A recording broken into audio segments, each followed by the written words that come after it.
And so it's interesting to find these people who now realize that the American people have awakened, and they're not going to get away with it, trying to run away from Barack Obama, trying to run away from Nancy Pelosi, trying to run away from their record, and we're not going to let it happen. You see these little brochures, and you can take as many as you want. We have just simple contrast, comparison between Mark Schauer and myself. I've got a beautiful picture of him taken from his website. We don't make him look grainy and dark like they do in the ads about me. We've got a normal picture of me. I couldn't make it any better. That's just how I look, I guess. And we've got the record on spending and debt, on health care, taxes, and on values, which includes holding town hall meetings like this unscreened, unscripted, where even the other side can come in and listen to what's going on and participate. You have an opportunity to share this with your friends, your community members, your church members, your club members, anywhere you go, to let them know that there is a fuller picture of the story. And those that want to continue big government waste are going to try to parade themselves as something who they aren't. And yet the truth will come out. My record has been one of limited government. My record has been one of trusting the American people. We don't always make the right decision. Last election is proof. But we generally make it right. And I think that's what's going to take place in this election and then the next one. If it doesn't, our nation will cease to be what it is, what it has been, and what it could be under the constitutional principles that established the greatest opportunity of any place in the world. Let me end with this, and then we'll just open to question and comments.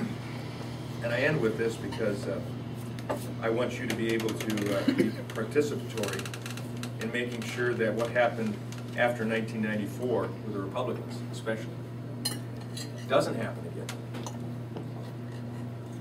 There are two parties. Well, there are more than two parties, but we talk of a two-party system. And that's okay.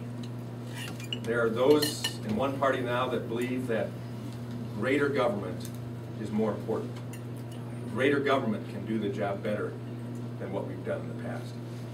And the other side, the Republican Party, that ought to be known simply as conservatives, we have believed since we founded ourselves in Jackson, Michigan, under the oaks at the corner of Franklin and 2nd Street, and you ought to take a trip up there sometime and read the plaque, see the spot, see an oak tree that's still there, and understand that that party started as a party of limited government, equal rights, emancipation, a party of the people.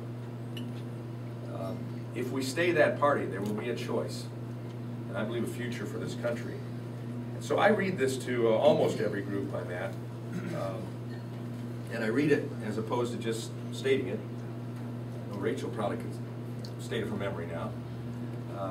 But I read it so it illustrates to you that it's right here in what's been affectionately known as the brain on my hip, my BlackBerry. And that at any point in time, should you give me the privilege to represent you again in Congress, and I start to look like I'm wavering, you start to have some concerns or questions, you can come to me and I'll ask you to do this. Point to the brain on my hip and say, take it out. I want to talk to you about something. And we can go through these points because this is what I will have told you, and you'll remember at that point in time of where I stand. I've said, I'm Tim Walberg, and this is where I stand. I stand for our founding principles. Those principles that include belief in God, our Declaration of Independence and Constitution. I stand for freedom. Freedom to start a business, to choose your doctor, what you eat, what you drive, to carry a gun, to teach and raise your own children, and to live your own life. I stand for personal responsibility. Let's encourage common sense, good behavior, and discourage bad behavior. I stand for limited government. That government that is limited in spending, limited taxing, and limited borrowing. May I give an aside here? My understanding of what limited means in this context is reductions in spending, in taxing, and in borrowing. Good. And finally, I stand for life and all the other American traditional values. Now that's a summary of where I stand.